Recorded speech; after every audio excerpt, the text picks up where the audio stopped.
Good evening, नमस्कार दोस्तों, कैसे हैं आप सब लोग। Welcome to Rachita Trade Lab once again. Kindly go through this standard disclaimer. दोस्तों, आज मैं आपके सामने एक बहुत ही बढ़िया प्रीमियम कंटेंट लेके आया हूँ इस वीडियो के माध्यम से, जिस टॉपिक का नाम है डेरिवेटिव मार्केट्स। तो इस वीडियो के माध्यम से मैं आपको what is derivative market, types of derivatives and finally options की डिटेल्स बताऊंगा। कॉल ऑप्शंस, पुट ऑप्शंस क्या होते हैं, कॉल सेलिंग क्या होती है, पुट सेलिंग क्या होती है, and all that details we will be discussing in this topic.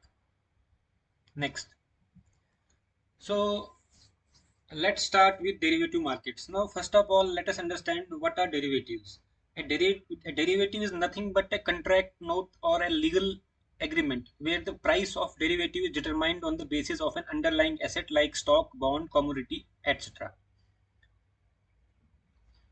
इसका मतलब ये हुआ कि जो डेरिवेटिव होता है वो एक लीगल या एक कंट्रैक्ट नोट होता है किसी भी एसेट का, जैसे कि स्टॉक का हो गया, बॉन्ड्स का हो गया, कमोडिटी का हो गया। तो डिफरेंस क्या है बिटवीन इक्विटी एंड डेरिवेटिव्स। अगर मैं इक्विटीज की बात करूं तो what are equities? Equities are the financial instruments that depends on demand, supply chain and company related fundamentals. यहाँ पे इक्विटी में से जैसे कोई स्टॉक आप ले लेते हैं, कोई भी आप स्टॉक ले लीजिए, विप्रो, उसका जो स्टॉक का प्राइस घटता है बढ़ता है, जो डेली बेसिस पे हम देखते हैं, वो बेस्ड ऑन जो daily, monthly and yearly demand and supply होती है, एंड कुछ कंपनी के फंडामेंटल्स है। जैसे क्वार्टरली रिजल्ट अच्छा आ गया तो स्टॉक का प्राइस भागेगा और इन्वेस्टमेंट आएगी। कंपनी का रिजल्ट अच्छा नहीं आएगा तो स्टॉक का रिजल्ट डाउन होगा। तो ये तो रहा बेस्ड ऑन द कंपनी की performance and supply demand. Equity market इस तरह से डिफाइन होता है। वाइल एज डेरिवेटिव्स में क्या होता है, डेरिवेटिव्स जो होते हैं they are financial instrument that derive its value from the underlying asset. मतलब कहने का ये है कि जिस हिसाब से विप्रो का स्टॉक बढ़ेगा या घटेगा, उसी हिसाब से उसका डेरिवेटिव होगा, वो घटेगा या बढ़ेगा।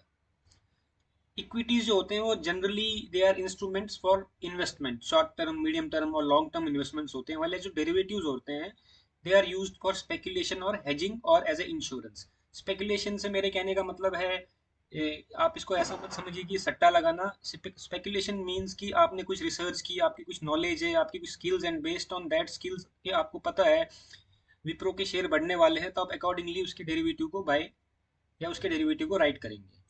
और हेजिंग इसलिए करते हैं लोग, मान लीजिए अगर आपने आज विप्रो का स्टॉक 400 में लिया और आपको डर है कहीं ये स्टॉक गिर ना जाए, तो उसको बचाने के लिए आप विप्रो का पुट ऑप्शन बाई करेंगे। हाँ, ताकि अगर विप्रो का स्टॉक गिर भी जाता है, आप कम से कम उसके डेरिवेटिव के थ्रू अपने पैसे को प्रोटेक्ट कर सकते हैं। एक काइंड ऑफ एक इंश्योरेंस है ये। तो टाइप्स ऑफ डेरिवेटिव मार्केट्स, अगर मैं डेरिवेटिव मार्केट्स की टाइप्स की बात करूं, तो डेरिवेटिव मार्केट्स जो है बेसिकली ब्रॉडली दो टाइप्स के होते हैं। एक होते हैं exchange traded derivative markets and एक होता है ओटीसी डेरिवेटिव मार्केट। तो जो एक्सचेंज ट्रेडेड डेरिवेटिव मार्केट्स होते हैं उनमें से आते हैं फ्यूचर्स एंड ऑप्शंस, और जो ओटीसी रिलेटेड डेरिवेटिव मार्केट्स है उसमें आते हैं फॉरवर्ड्स एंड स्वैप्स। आज हम मेजरली बात करेंगे ऑप्शंस के लिए, बिकॉज जो रिटेल इन्वेस्टर है he is mostly interested in options only.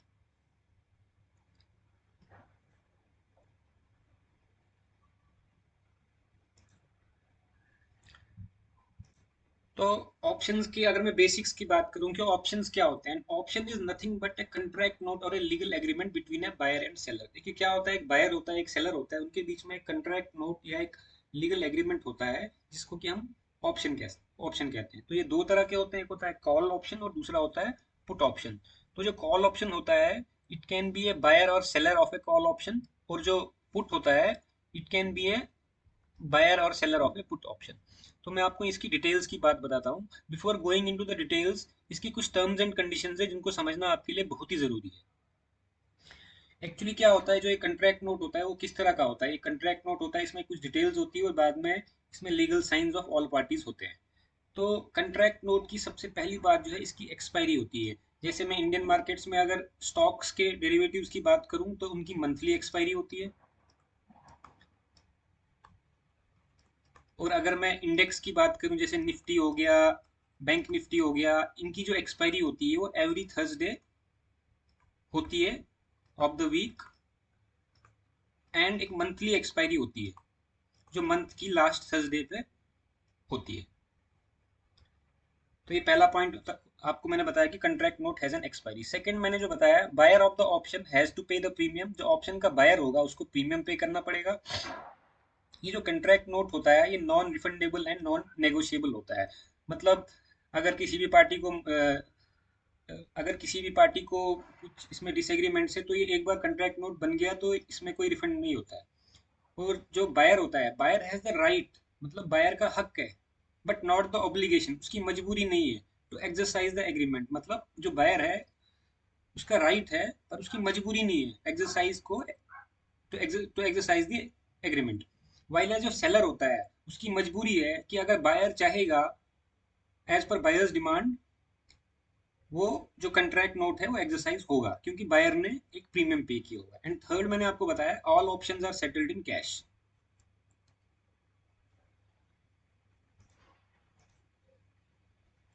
तो मैं आपको एक एग्जांपल के द्वारा एक ऑप्शंस को अच्छी तरह समझाने की कोशिश करूंगा।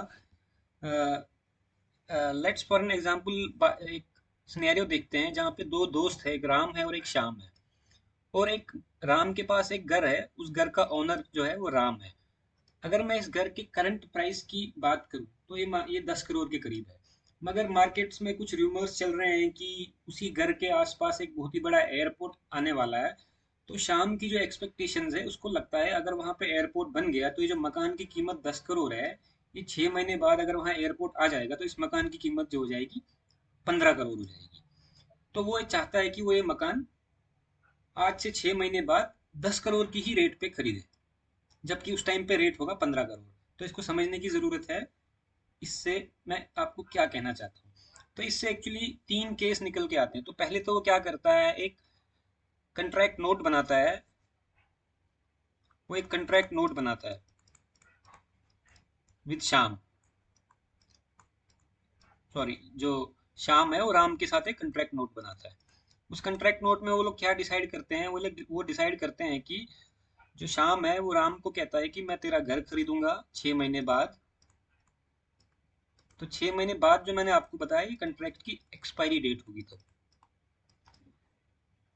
10 करोड़ में ही खरीदूंगा।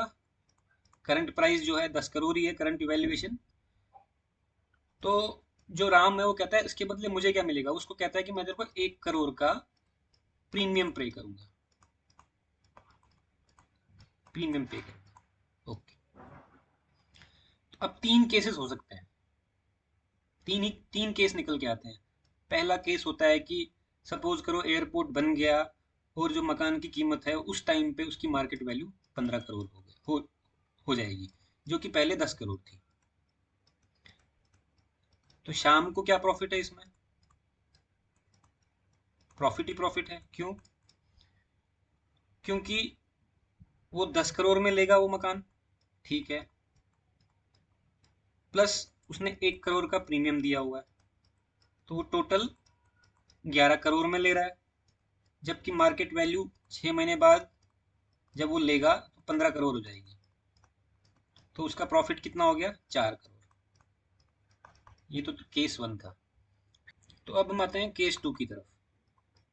केस टू में क्या हो सकता है, मान लीजिए कि ये जो रूमर चल रही थी मार्केट में कि जो वहाँ पे एयरपोर्ट आने वाला है, वो सब रूमर्स सही साबित नहीं हुई और जो प्रॉपर्टी के रेट है वो गिर गए, वो 10 करोड़ से 5 करोड़ में चले गए। जबकि जो कंट्रैक्ट नोट बना था वो 10 करोड़ पे बना था और प्रीमियम जो था 1 करोड़ का था। तो इस केस में शाम का जो प्रॉफिट है या लॉस है वो क्या हो सकता है। तो शाम को इस केस में नुकसान, मैक्सिमम नुकसान कितना है, उसकी मर्जी है। वो घर खरीदे चाहे ना खरीदे तो उसकी मर्जी है एज पर कंट्रैक्ट नोट, क्योंकि उसके पास हक है, मजबूरी नहीं है। तो 10 करोड़ का मकान वो 5 करोड़ में तो लेगा नहीं, क्योंकि अब मार्केट की रेट 5 करोड़ की होगी, उसको खरीदना 10 करोड़ में है और वो बिकेगा बाद में उसका 5 करोड़ में, तो लेके कोई फायदा नहीं। तो वो क्या करेगा, वो उसका जो 1 करोड़ है ये तो उसका गया है, क्योंकि ये तो उसने प्रीमियम दिया है और ये नॉन नेगोशिएबल है, नॉन रिफंडेबल है। तो उसका जो लॉस है वो लिमिटेड है टू 1 करोड़ ओनली। अब मान लीजिए अगर प्रॉपर्टी का रेट 15 करोड़ हो जाता तो जैसे मैंने आपको पहले ही बताया उसको 4 करोड़ का तो आराम से लॉस होगा, प्रॉफिट हो जाता। ओके, तो केस नंबर 3 के बारे में बात करते हैं। अब मान लीजिए किसी कारणवश एयरपोर्ट आया नहीं आया, किसी भी कारणवश प्रॉपर्टी का रेट कहीं भी मूव नहीं किया, 10 करोड़ का 10 करोड़ ही रहा। अब फिर से मैं आपको बताऊं, शाम के पास हक है, मजबूरी नहीं है, वो प्रॉपर्टी खरीदे चाहे ना खरीदे, क्योंकि उसने प्रीमियम दिया हुआ है और वो ऑप्शन का उसने जो है प्रीमियम पे किया हुआ है। तो इस केस में भी जो उसका 1 करोड़ है वो तो गया ही है, क्योंकि ये नॉन रिफंडेबल है एंड नॉन नेगोशिएबल है। अब मान लीजिए अगर प्रॉपर्टी का रेट 12 करोड़ हो जाता, तब जाके शायद उसको जो है, अगर मैं प्रीमियम निकालूं 10 + 1, ये तो इसका टोटल बाइंग वैल्यू होगी प्रीमियम देके, और मकान का जो रेट है 10 करोड़ का देके हुए, तो उसको 1 करोड़ का ही प्रॉफिट हो रहा है। तो ये 3 केस निकल के आते हैं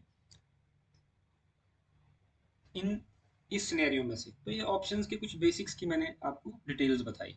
तो अब मैं आपको नेक्स्ट बताता हूँ।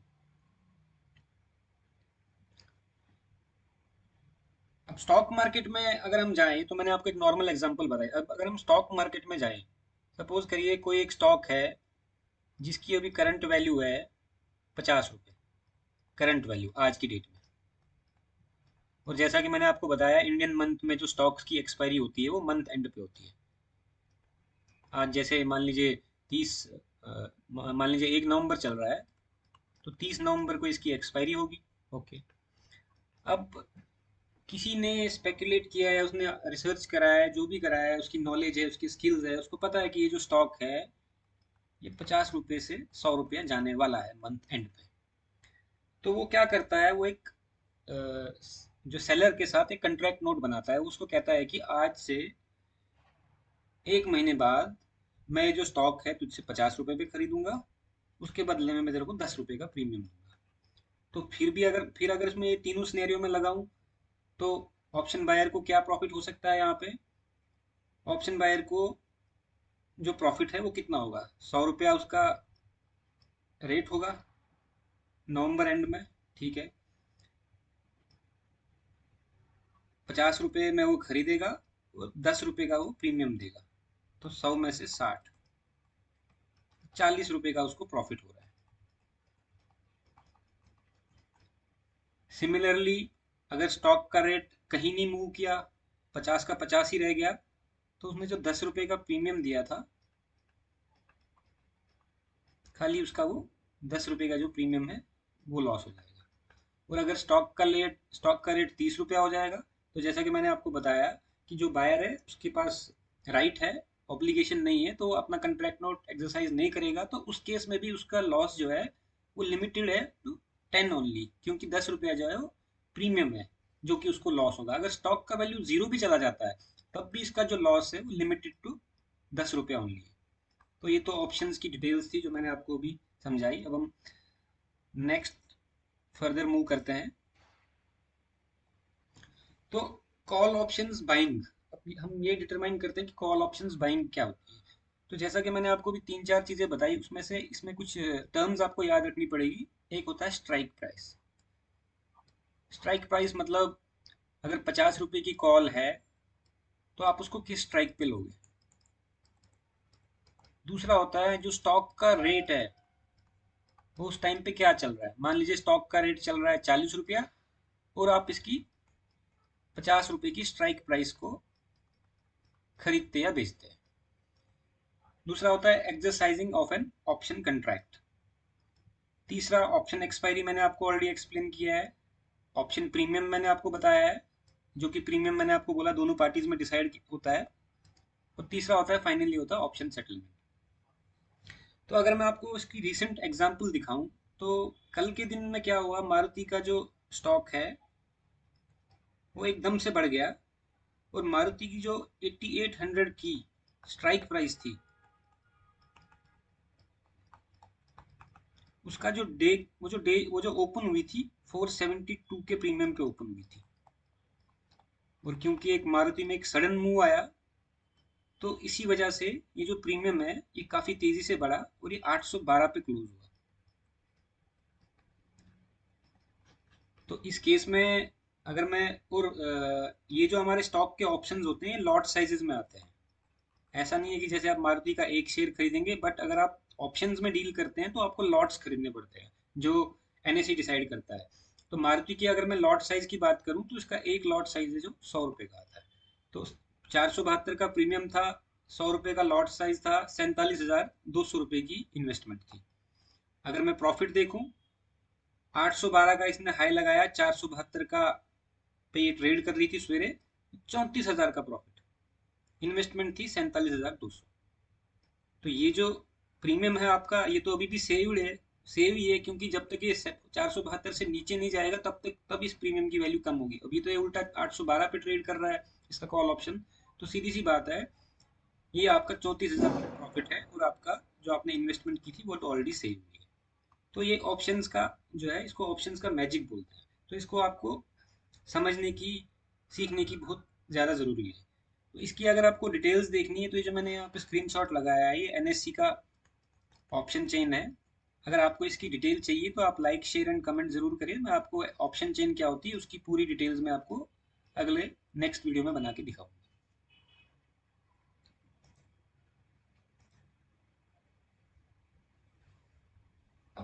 कॉल ऑप्शंस बाइंग में क्या होता है, केस बिल्ड करना है, केस बिल्ड करना पड़ता है। मतलब कहने का ये है कि कॉल ऑप्शन बायर जो है, ही इज बेटिंग, उसने जो भी रिसर्च किया होगा, उसके जो भी स्किल्स है, उसकी जो भी नॉलेज है, based on that he is betting on the fact that the stock price will go up.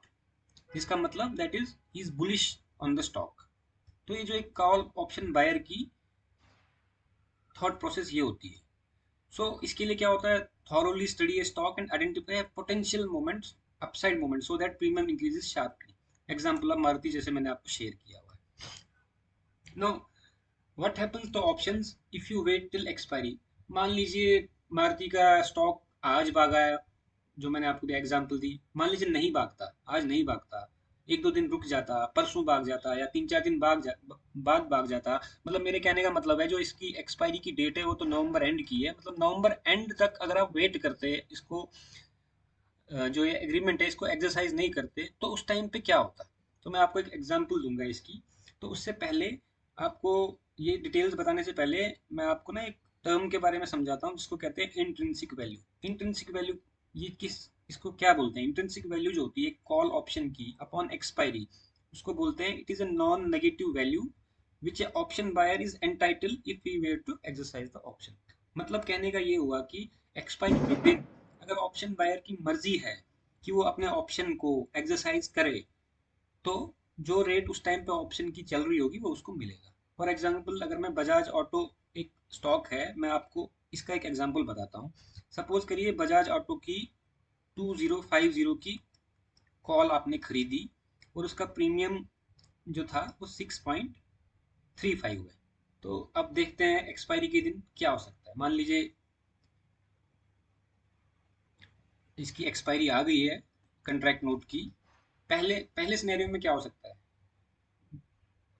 2050 का कॉल ऑप्शन है, स्पॉट का प्राइस, मतलब बजाज ऑटो किस प्राइस पे ट्रेड कर रहा है, ये तो कॉल है जिसका प्रीमियम 6.35 पे ट्रेड कर रहा है, बट जो बजाज ऑटो है वो कितने पे ट्रेड कर रहा है, वो कर रहा है 1990। मैं एक्सपायरी दिन की बात बता रहा हूँ, ये 7-8 सिनेरियोज है। तो आपने प्रीमियम कितना दिया है, 6.35। इंट्रिंसिक वैल्यू जो मैंने आपको बताई, इंट्रिंसिक वैल्यू 1990 माइनस 2050, ये कितने निकल के आई, जीरो, क्योंकि ये नेगेटिव नहीं हो सकती, ये जीरो के नीचे नहीं जाएगी। तो प्रॉफिट लॉस कितना हो गया, इंट्रिंसिक वैल्यू जीरो होगी क्योंकि नेगेटिव नहीं हो सकती है, प्लस जो आपने प्रीमियम पे किया, आपने प्रीमियम कितना पे किया था, 6.35। ये प्रीमियम तो आपका जाएगा, ये तो आप, मैंने बोल दिया नॉन रिफंडेबल है, ये तो इसका आप कुछ नहीं कर सकते। तो आपका लॉस है 6.35 जो कि प्रीमियम ओनली। अब अगर मान लीजिए 2000 चली गई, तो अभी भी जो आपने कॉल, जो आपने बाई की है वो 2050 की बाई की है। तो जब तक कि इसके पार नहीं जाएगी इंट्रिंसिक वैल्यू बढ़ेगा नहीं। देखो घटेगा तो ये बिल्कुल भी नहीं, क्योंकि जो लॉस होता है ऑप्शन बायर का वो लिमिटेड टू प्रीमियम होता है, तो ये जीरो ही रहने वाली है। तो फर्दर अगर मैं देखूं, फिर भी आपका जो लॉस है वो 6 रुपया 35 पैसा है, जो कि प्रीमियम के बराबर है। सिमिलरली अगर मैं देखूं बजाज ऑटो, अब मान लीजिए एक्सपायरी के दिन 2050 पे पहुंच गया, तब क्या होगा, प्रीमियम आपने इतना दिया है, इंट्रिंसिक वैल्यू 2050 जो आपके जो आपका कॉल ऑप्शन था उसकी वैल्यू थी और उस टाइम पे जो स्टॉक का वैल्यू है, उन दोनों को माइनस करेंगे तो फिर भी जीरो ही रहती है, तो फिर भी आपका लॉस 6 रुपये 35 पैसे ही है। पर अब हैरानी की बात देखिए आगे क्या होता है। अब मान लीजिए एक्सपायरी के दिन जो बजाज ऑटो का स्टॉक है वो 2060 पे चला गया। आपने प्रीमियम कितना दिया है? 6 रुपये 35 पैसे। जो सो आप स्टॉक का वैल्यू कितना है? 2060। और स्ट्राइक प्राइस कितनी है? 2050। Spot value minus strike price, तो कितना हो गया ये? 10 रुपया। आपने प्रीमियम कितना दिया था? 6 रुपये 35 पैसा। इसको 10 में से माइनस करो, आप 3 रुपये 65 पैसे के प्रॉफिट में आ गए। सिमिलरली अगर मैं देखूं कि एक्सपायरी के दिन अगर बजाज ऑटो 2100 पे क्लोज होता है, मान लीजिए आज एक्सपायरी है और बजाज ऑटो 2100 पे क्लोज होता है, आपने प्रीमियम कितना दिया है? 6.35।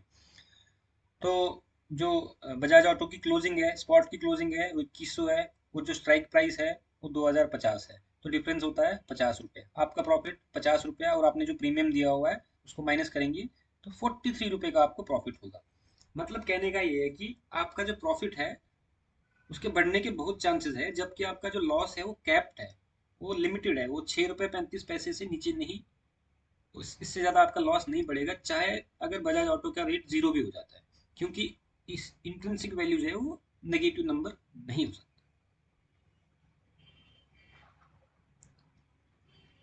नेक्स्ट,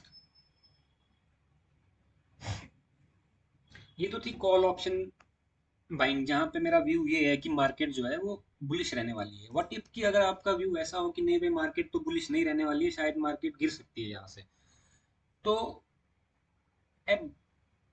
बाई पुट ऑप्शन जो है it is nothing but same as call buy option की तरह ही है। ओनली डिफरेंस इज की जो ये पुट ऑप्शन होता है इसका जो व्यू होता है मार्केट पे वो बेरिश होता है, बाकी सारी चीजें इसमें सेम रहती है, intrinsic value and all, premium, strike price, spot price, जो मैंने आपको सारी चीजें समझाई और बताई। तो इसके लिए भी आपको क्या करना पड़ता है, तो पुट ऑप्शन जो होता है वो ये इस चीज पे बेट करता है कि the stock price will go down, क्योंकि वो स्टॉक पे बेरिश है, उसने जो भी नॉलेज है, उसकी जो भी स्किल्स है, उसने जो भी R&D करी है, सो एक थॉरो स्टडी के बाद वो ये आइडेंटिफाई करता है कि स्टॉक में एक पोटेंशियल डाउनसाइड आने वाला है, तो पुट ऑप्शन को बाई करता है। तो अब मैं आपको पुट ऑप्शन में क्या कंडीशंस हो सकती है वो समझाऊंगा। तो सपोज करिए आपने निफ्टी का 18400 का पुट ऑप्शन बाई किया है, स्ट्राइक प्राइस, और प्रीमियम आपने दिया है 315 रुपये। तो मान लीजिए आज एक्सपायरी है, नवंबर एंड पहुंच गया। वैसे तो निफ्टी और बैंक निफ्टी की एक्सपायरी गुरुवार को होती है हर हफ्ते की, बट मंथली एक्सपायरी भी होती है, तो let us consider this scenario of monthly expiry. तो मंथली एक्सपायरी में क्या हो सकता है? अब आपने 18,400 की पुट ऑप्शन सेल करी हुई है, और मान लीजिए निफ्टी की क्लोजिंग होती है 16,195, आपने प्रीमियम दिया हुआ है 315 रुपये।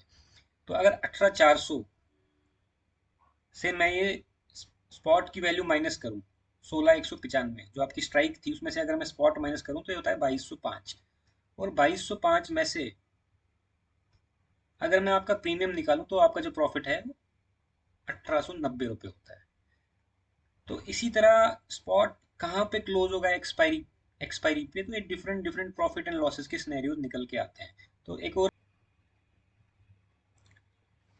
अगर मैं फिर आप ये देखें कि अगर मान लीजिए निफ्टी जो आपने जो बेट लगाई थी कि 18,400 के नीचे रहेगी, बट अनफॉर्चुनेटली अगर निफ्टी का जो स्पॉट का प्राइस है वो बढ़ जाता है 16,195, बट अनफॉर्चुनेटली अगर जो निफ्टी का जो प्राइस है वो बढ़ जाता है,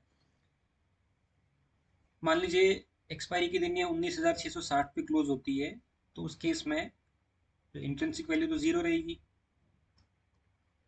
ये आपका स्ट्राइक माइनस स्पॉट, ऑल्दो, तो ये जो आपका इंट्रिंसिक वैल्यू है तो जीरो रहेगी, तो आपका जो माइनस लॉस है वो लिमिटेड टू 315 ओनली है। सो अगर मैं देखूं तो हमने दोनों एग्जांपल्स अभी डिस्कस किए, कॉल ऑप्शन और पुट ऑप्शन, तो इसमें से ये निकल के आता है कि जो पुट ऑप्शन बायर है या कॉल ऑप्शन बायर है उनका जो प्रॉफिट होता है अनलिमिटेड होता है, बट जो उनका रिस्क होता है वो लिमिटेड होता है and subject to the premium which they have paid. Next जो आता है वो आता है ऑप्शन सेलिंग, या जिसको ऑप्शन राइटिंग भी बोला जाता है। तो जो ऑप्शन सेलिंग है it is nothing but opposite of the option buying. मतलब जो ऑप्शन बाइंग में चाहे आपने पुट बाई करी है चाहे आपने कॉल बाई करी है, बिल्कुल उसका ऑपोजिट जो होता है ऑप्शन सेलिंग होता है। तो इसके भी दो टाइप्स होते हैं, कॉल ऑप्शन सेल और पुट ऑप्शन सेल। तो जो कॉल ऑप्शन सेलर है can be a seller of call option only, and put option seller जो it can be a buyer of put option only. Sorry, जो put option sell है इसमें जो ये it can be a seller of put option only. तो next अगर मैं differences देखूं, what is the difference between option buyer and option seller. तो सबसे पहला, ये खाली बाई कर सकता है ऑप्शंस को और ये सेल कर सकता है ऑप्शंस को। चाहे कॉल ऑप्शन को बाई करे, चाहे पुट ऑप्शन को बाई करे, चाहे कॉल ऑप्शन को सेल करे, चाहे पुट ऑप्शन को सेल करे। इसका जो रिस्क निकल के आता है वो लिमिटेड आता है और इसकी जो प्रॉफिट है वो अनलिमिटेड है। जबकि ऑप्शन सेलर की रिस्क जो है अनलिमिटेड है, उसके प्रॉफिट जो है लिमिटेड है। इसके लिए जो कैपिटल या मार्जिन रिक्वायरमेंट है जो आपकी ट्रेडिंग अकाउंट में चाहिए वो बहुत ही कम चाहिए होता है, क्योंकि इसमें जो लॉस होता है वो ओनली सब्जेक्ट टू प्रीमियम होता है, इसलिए इसमें कैपिटल और मार्जिन रिक्वायरमेंट बहुत कम होती है। जबकि इसमें जो है, इसमें क्योंकि मैंने आपको बताया अनलिमिटेड रिस्क होता है, जबकि प्रॉफिट जो है वो लिमिटेड होता है, खाली प्रीमियम प्रीमियम का प्रॉफिट मिलता है। तो इसके लिए हाई कैपिटल और हाई मार्जिन की रिक्वायरमेंट होती है। इसलिए जनरली जो ऑप्शन सेलर्स होते हैं ये बहुत बड़े बड़े इंस्टीट्यूशंस होते हैं जिनके पास लाखों करोड़ों में पैसा होता है, जबकि रिटेल्स के पास इतना पैसा नहीं होता है। तो जनरली जो रिटेलर्स है वो ऑप्शन बाइंग की प्रेफर करते हैं। So thought process of option seller, जो ऑप्शन सेलर है उसका थॉट प्रोसेस क्या होगा, तो मैं आपको चलिए उसका थॉट प्रोसेस बताता हूँ। Option buyer versus option seller की मैं अगर बात करूँ तो अब यहाँ पे ना एक बिग कैच है। आपको याद होगा कि मैंने आपसे डिस्कस किया था वो घर के एग्जाम्पल के बारे में, जिसमें हमने ये बताया था जो घर की कंट्रैक्ट नोट के हिसाब से जो कीमत तय हुई थी 6 महीने बाद की वो 10 करोड़ की थी और प्रीमियम जो है वो 1 करोड़ देना पड़ेगा। तो तीन केसेस निकल के आए थे। सबसे पहला कि जो जमीन की कीमतें वो 15 करोड़ हो गई थी ऑन एक्सपायरी, तो benefit of 4 crore to option buyer and loss of 4 crore to option seller. अब आप यहाँ पे देखो, ऑप्शन बायर को 4 करोड़ का प्रॉफिट हो रहा है जबकि ऑप्शन करोड़ को 4 करोड़ का लॉस हो रहा है। और मैंने उस टाइम पे आपको समझाया था कि जो ऑप्शन बायर है, क्योंकि उसके पास राइट है, नॉट टू ऑब्लिगेशन नहीं है, वो कंट्रैक्ट को एक्सरसाइज करे चाहे ना करे, उसका लॉस जो है लिमिटेड रहेगा, 1 करोड़ पे ही रहेगा, खाली 1 ही करोड़ उसको देना है। तो यहाँ पे हम देख रहे हैं जो ऑप्शन सेलर है इसका लॉस जो है वो बढ़ने की संभावनाएं बहुत ज्यादा है। अब दूसरी चीज क्या है कि अगर जमीन की कीमतें 5 करोड़ रह गई एक्सपायरी पे, तब भी जो मैंने आपको बताया ऑप्शन बायर का जो प्रॉफिट लॉस है वो 1 करोड़ ही रहेगा, सब्जेक्ट टू प्रीमियम ओनली। और जो ऑप्शन सेलर है इसका प्रॉफिट भी 1 ही करोड़ रह गया भाई, उल्टा हो रहा है। तो इसका प्रॉफिट 1 करोड़, मतलब इसको खाली प्रीमियम मिलेगा, उसके ऊपर चाहे मार्केट कहीं भी जाए इसको उससे ऊपर कुछ नहीं मिलने वाला है। तो इसका जो प्रॉफिट है वो लिमिटेड है ऑप्शन सेलर का। अब मान लीजिए अगर जमीन की कीमतें सेम रह गई, ना बढ़ी ना घटी, 10 करोड़ की 10 करोड़ ही रहेगी, तो जैसे मैंने आपको बताया था जो ऑप्शन बायर है उसको 1 करोड़ का लॉस है। पर इस केस में देखिए जो ऑप्शन सेलर है वो फिर भी 1 करोड़ के प्रॉफिट में है, क्योंकि वो जो प्रीमियम है वो तो ऑप्शन बायर को ऑप्शन सेलर को देना ही पड़ेगा एज पर कंट्रैक्ट नोट, जो कि नॉन नेगोशिएबल होता है। और उसके बाद अगर मैं इनका कंक्लूजन निकालूं तो तीनों सिनेरियो में से जो ऑप्शन सेलर है ये खाली एक ही सिनेरियो में लूज करता है, इस वाले सिनेरियो। और जो ऑप्शन बायर है वो दो सिनेरियोज में लूज करने के चांसेस रखता है इस वजह से। तो इसका मतलब जो ऑप्शन सेलर की है वो विनिंग प्रोबेबिलिटी बहुत हाई है, और जबकि ऑप्शन बायर की जो विनिंग प्रोबेबिलिटी है वो कम है और उसका रिस्क जो है वो लिमिटेड है।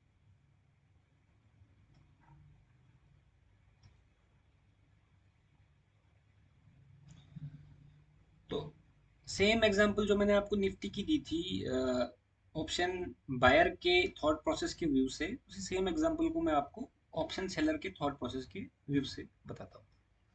तो जो इंट्रिंसिक वैल्यू जो मैंने आपको बताई थी अपन ऑप्शन एक्सपायरी है ये सेम रहती है respective of the call option by करी हो, चाहे आपने सेल करी हो या आपने पुट ऑप्शन बाई करी हो सेल करी हो।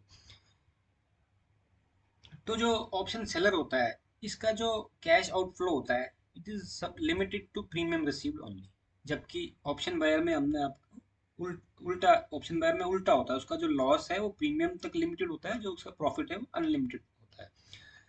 तो सिमिलरली अगर मैं इस केस में भी देखूं तो जो ऑप्शन सेलर है इसका जो लॉस है, ये जो प्रॉफिट दिख रहा है आपको, ये तो ऑप्शन बायर का प्रॉफिट है, पर ये लॉस किसको हो रहा है? ऑप्शन सेलर को हो रहा है। तो ऑप्शन बायर का जो प्रॉफिट है वो ऑप्शन सेलर का लॉस है। और अगर निफ्टी ऑप्शन सेलर के व्यू के हिसाब से चली, ये तो उसके व्यू के अगेंस्ट चली गई, तो ये प्रॉफिट ऑप्शन बायर को हो गया, तो नेचुरली ऑप्शन सेलर को काफी हैवी लॉस सहना पड़ गया। और अगर निफ्टी जो है ऑप्शन सेलर के व्यू पॉइंट के हिसाब से चली अपॉन एक्सपायरी, तो उसको प्रॉफिट इतना ही हो रहा है जो प्रीमियम दिया था उसको ऑप्शन बायर ने, 315 का ही, जबकि उसका लॉस बढ़ा है और प्रॉफिट उसका लिमिटेड है। चाहे निफ्टी यहाँ से और भी उसके व्यू के हिसाब से 1000-2000 पॉइंट क्यों ना भागती, फिर भी उसको प्रॉफिट इतना ही मिल रहा था। वो और ये जो लॉस है ऑप्शन बायर को हुआ है, क्योंकि सब्जेक्टेड टू प्रीमियम ओनली है। तो कंक्लूजन ये निकल के आता है, out of the 3 cases option seller जो है वो 2 केस में जीतता है और 1 केस में हारता है। तो probability of winning of an option seller is very very high. अगर मैं इसके पे ऑफ की बात बताऊं आपको ऑप्शन सेलर के, इसका जो प्रॉफिट है वो लिमिटेड है। ये जो लाइन है ये प्रीमियम की लाइन है, पर इसका लॉस काफी ज्यादा हो सकता है, जबकि इसके उल्टा है ऑप्शन बायर के लिए।